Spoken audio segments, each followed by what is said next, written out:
Welcome to Aging Insight with your host, John Ross and Lisa Shoalmire.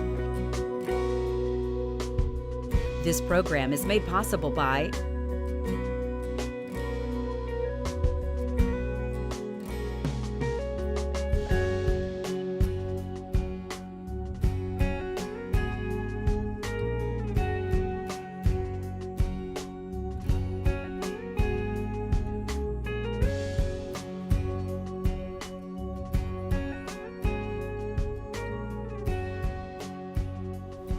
Welcome back to another episode of Aging Insight. I'm Lisa Shoalmire and I am here with John Ross, and we are elder law attorneys based here in the 4 states area.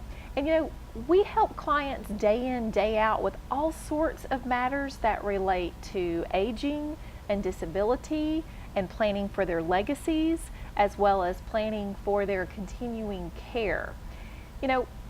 And we know that the information that is provided on our program, like Aging Insight, is so very important to seniors.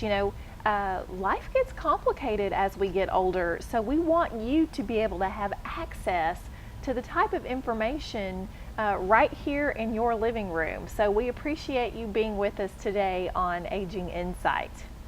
Today we're going to talk about lots of different living options that seniors have when it comes to their retirement years. And it's a glorious time to be a senior and a retiree because there are so many options, and many of these options cater to interest or a person's sociable requirements, or the kind of care that they may need, or the care they may need in the future. But the bottom line is, all these different options, John, are really designed so that seniors can find the place that best fits their needs and to have that happy and enjoyable retirement years. Absolutely. The problem is, because there's so many options, sometimes you can just get overwhelmed. Yes. It's like going to a restaurant that's got a 20-page menu. You're trying to figure, you're hungry, but you don't know what to eat because you just have too many options. And we see this all the time where we'll have families come in. They'll sit down and they'll say, maybe it's the senior who's coming in and saying, I know that home is just not the best place for me any longer. I know I need to move someplace else, but I've heard all of these different things. I've heard about independent living and retirement communities and assisted living and nursing homes and continuing care retirement communities and all of these different things. But they'll say, John, which one's appropriate for me? And that may be the senior asking. It may be that family member who is trying to help their parent or loved one and guide them through this process. But knowing the difference between these options can help you figure out what's most appropriate for you under any set of circumstances. Sure. So, one of the first options that we look at is whether just a senior community would be the place to be for this family. A senior community is often just a cluster of housing. It might be in duplexes or patio homes. It may be even in standalone homes where that particular community is really restricted to those 55 and older. And there's some great things about this type of community. Usually the housing is designed to better meet the needs as we grow a little bit older.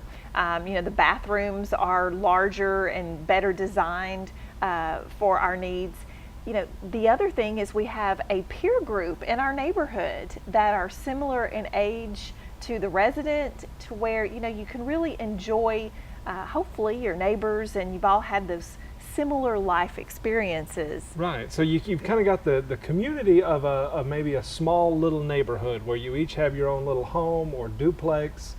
So you've got the privacy of a home, but the benefits of being surrounded by people that are going to share your age and experience in life, and you can make new friends and that sort of thing, Yeah. which can be a great deal. Of course, one of the other things that's a great deal is this is usually a cheaper alternative. Yeah, it's one of the cheaper alternatives for senior living because essentially, whether you're purchasing in a senior community or more often leasing in a senior community, this is not a community that's providing any type of in-home care or that type of assistance, so the monthly cost is cheaper.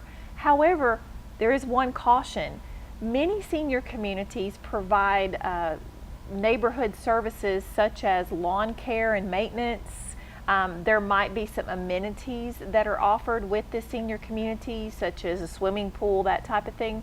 So oftentimes the residents of that community do have to contribute to the neighborhood association, and those dues and costs do need to be taken into account when you choose a senior community. Yeah, now of course when you're talking about some of these community environments like this, you've got a whole range from places where you really couldn't differentiate that neighborhood from any other neighborhood, and then you've got others that are a bit less fancy, and again, depending on your price point and what you're looking for, you can spend as much as you want, all the way down to there are some these communities that fall under certain programs provided under the Housing and Urban Development, or HUD, which is the government programs that provide low-cost housing.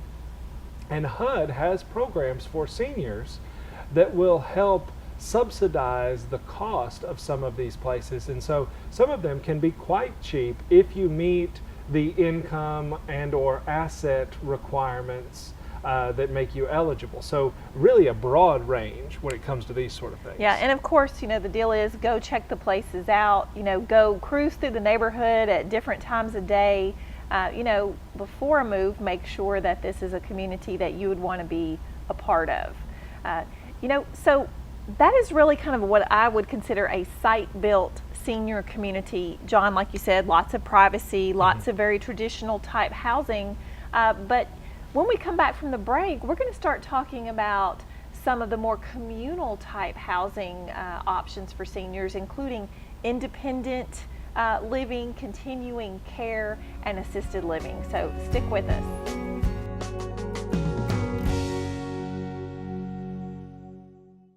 Off of McKnight Road in Texarkana, Texas, the Oaks Independent are apartments for seniors who love secure peace of mind and consistency in their lives. You're going to fall in love with this newly built luxurious residential establishment for the aging adult. All bills are included and all apartments are wheelchair accessible, inclusive with all the amenities. Live in style, comfort, and accessibility. Live independent. Call today to schedule a tour. The Oaks Independent. With my dad, it was in a hospital setting, and in his situation, he fell into renal failure. He also helped us make the decision to be on hospice. I have to admit, it took a huge weight off our shoulders for him to be willing. That offered us a lot of comfort, along with the hospice company itself, but it gave us closure. And it helped us through the entire process. SEMA Hospice, comfort and care when it matters most. Hi, I'm John Ross, elder law attorney and board member for the Alzheimer's Alliance, and welcome to Our Place. Our Place is a day program designed to provide rest and relief for the caregivers of people with Alzheimer's and related dementias. Our Place is a safe environment where our friends benefit from socialization in a home-like environment. Alzheimer's is devastating and affects over 17,000 families in our area. To find out how Our Place can benefit you, please visit our website. Hi there, I'm Larry Sims. It's been my privilege for the past several years to be a volunteer board member of Hospice of Texarkana, and there I'm able to represent community members like you. We continually customize our end-of-life care to better meet the needs of our community. As an example, our medical director and nurse practitioner still make visits to homes and facilities. Call today to learn more about the help we can give your family. Hospice of Texarkana, the nonprofit hospice established in 1985 for the community, by the community. Welcome back to Aging Insight, everybody. I'm your host, John Ross, here with my partner, Lisa Shoalmire. And today we're talking about the different living options that are out there and trying to give you a little bit of guidance as far as what to look for and what the costs are and what the differences are between the two. And we started by talking about senior communities, and these are more like, small residential neighborhoods where you've got houses or duplexes or fourplexes, but it's very similar to any other neighborhood. It just happens to be restricted to people of a certain age group, typically 55 and above. And those can be great, but that's really more like a private residence. The next kind of level we usually see are independent living environments, and frankly, Lisa, many of the independent living places that I have been in, they kind of remind me of a cruise ship. Oh, I knew you were going to say that. I feel the same way.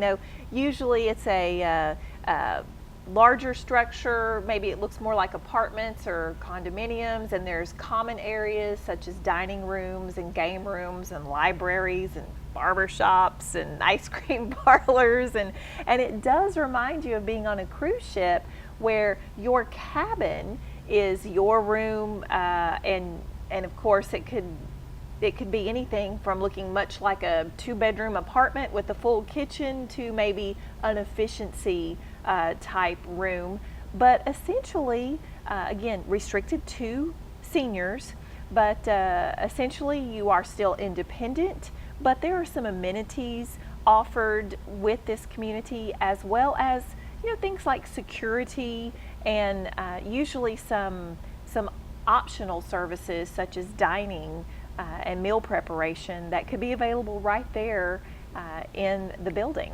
Yeah, and so one of the benefits of a place like this, it's not that you need any sort of medical assistance, because the reason they call it independent living is because you are still independent.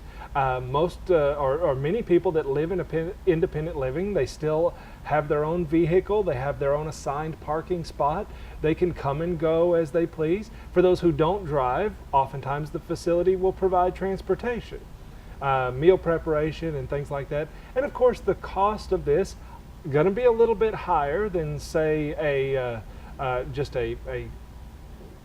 continuing or a community environment, but you're probably looking at somewhere in the neighborhood of around $1,500 to $2,000 per month and up.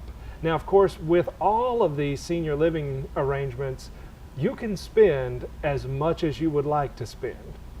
And so there are, of course, very, very expensive places out there. But for most people, that $1,500 to $2,500 range is going to be about right for an independent living environment. And of course, it might go up if you're paying for meals or things like that. Now, generally, there's not going to be any sort of financial assistance for this sort of thing. So it's going to be something that you're going to pay for out of pocket. It's not going to be something that's covered by Medicaid or subsidized by HUD. You probably wouldn't even be able to use veterans benefits to pay for this type of facility because they don't provide any medical services. Same thing if you have long-term care insurance. This is not something that your long-term care insurance is going to pay for because, again, it's independent living, much like a cruise ship. They've just got, they're cleaning up after you, and they're cooking some meals down in the dining hall, and they're providing a lot of entertainment. Right, there's a lot of socialization and entertainment opportunities in an independent retirement community. That's right. So the next level that we usually see, we get lots of questions about, is something called a continuing care retirement community. And really everything you need to know is in the name, continuing care retirement community. These are retirement facilities that have really several stages within those communities. There's the standalone senior community site-built patio home. Then there's an independent retirement living, much like we just described. And then often these communities also have an assisted living area portion of their community, And then finally, skilled care, where the persons who need the most medical care can reside, but it's all in one place. That's right. And with continuing care retirement communities, the cost really depends, of course, on which level of care that you need as you enter into that community. John, one of the things about continuing care retirement communities that I think is a little confusing is often there is a sort of an entry fee. Yeah, a buy-in. A buy-in for that community. And yeah, the idea really is that because they're essentially what the community is promising is that although you're independent now, we know that at some point in time in the future you're going to need more care. That might be assisted living, that might even be nursing home care, which we'll talk about in a bit. But the idea behind the community continuing care retirement community is that you pay a lump sum initially, a large upfront payment, and sometimes it can be quite large, but essentially what you're doing with that is guaranteeing that you have a place to stay throughout your life. And no matter what level of care you need, you would just transition from that independent to the assisted, from the assisted to the nursing, maybe even back to the assisted if you got better, maybe even back to the independent. But you've got this whole range of care. But again, oftentimes there is an initial buy-in, which in some cases can be tens of thousands of dollars, depending on the facility. And then there oftentimes is a monthly due after that. Well, that's right. But that buy-in, John, like you said, essentially with that buy-in, the facility and the community that you're buying into is assuming the risk for all the care that you're going to need and what your needs are going to be through the remainder of your life. So it can be large up front, but you have to remember what the facility is promising you in return. Right. So many folks are worried that they're going to go broke, and that it can happen. But with the CCRCs that they like to call them, the continuing care retirement communities, that large payment is essentially where they're now guaranteeing that if you do go broke, you're still going to have a place to live. That even if you can't afford everything, you've still got that place, and they're going to take care of you no matter what the costs are. So that's those are the continuing care retirement communities. Of course, finally we get to your assisted livings and your skilled nursings, and we're gonna talk about those in a little more detail. But before we get into all of that, we've got to take one more break. So stick around, and we'll explain the difference between assisted living and nursing homes. So be right back.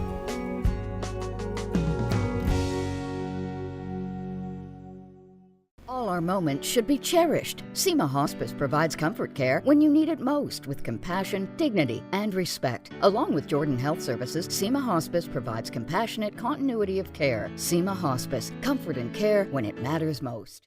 Off of McKnight Road in Texarkana, Texas, the Oaks Independent are apartments for seniors who love secure peace of mind and consistency in their lives. You're going to fall in love with this newly built luxurious residential establishment for the aging adult. All bills are included and all apartments are wheelchair accessible, inclusive with all the amenities. Live in style, comfort, and accessibility. Live independent. Call today to schedule a tour. The Oaks Independent. As things get older, they require more care. This car and I have seen a lot of miles together, but because I take care of her, she runs just like she did in 1955. That's why I chose the Wadley Senior Clinic, with an individualized care plan designed just for me and a convenient location off Jefferson Avenue. They have everything to keep me running like new. It's not about the miles, it's about the journey. Let the Wadley Senior Clinic keep you happy, healthy, and cruising down the road of life. From our first moments to our final days, life's journey should be remembered free of burden and worry. Families should be cherished. SEMA Hospice provides comfort care, dignity, and respect. Learn more about SEMA Hospice at SEMAHospice.com. SEMA Hospice, comfort and care when it matters most. Welcome back to Aging Insight. I'm Lisa Shoalmire, and I'm here with my partner John Ross. We are elder law attorneys here in the area, and today we've been really just talking about the differences between the type of living options that are available to our seniors and retirees right here in our community. So we've talked about just senior communities where it's just a gathering of seniors 55 and older that pretty much live like you always have in an independent way. We've talked about independent retirement communities, the cruise ship experience, I guess. And then we've talked about continuing care retirement communities that offer a promise of care in exchange for a buy-in and monthly fees. Well, that brings us to the final two options that we see in our area, and that is assisted living and skilled nursing care, or the nursing homes. Assisted living, John, again, the type of care offered is really in the name. Right, they're going to be providing assistance.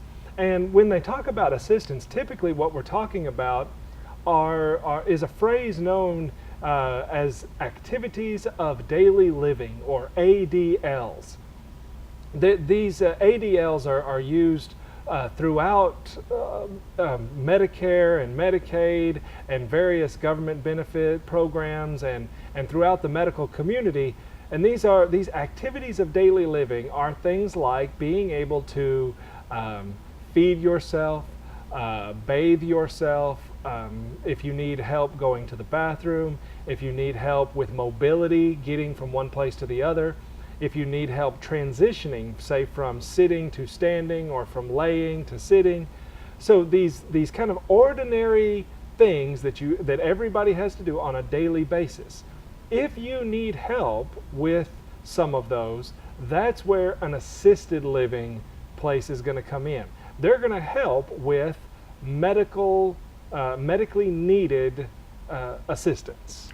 Right, and so, assisted living facilities, they're structured several different ways. There are some assisted living facilities that you pay a base rent, and then you pay an a la carte charge or a fee for service for additional assistance services that you may need, such as medication management or continence assistance, hygiene assistance, and you may pay an additional fee, but it's tailored to your needs that you have. Some assisted living facilities are structured differently.